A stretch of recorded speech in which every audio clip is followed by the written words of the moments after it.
Jadi kak, gimana kak ceritanya kak? Api kakak digilakan gitu? Iya. Jadi kakak ngelapor ke kantor MPC? Iya. Oh, udah balik apinya kak?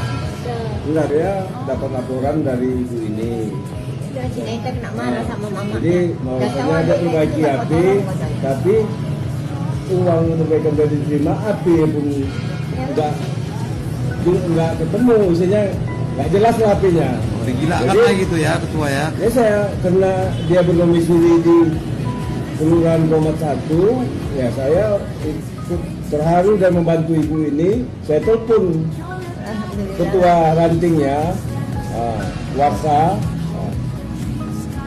Dia segera meluncur ke lokasi dan mendapatkan teknisi yang memperbaiki itu. Dan sekarang api itu kembali. Mana api itu? Udah kembali ya kak ya? Sudah kembali ya kak ya? Sudah kembali nih apinya. Masih banyak ya Pak ya. Paling banyak. Mudah-mudahan Bapak sehat terus. Amin, amin, amin.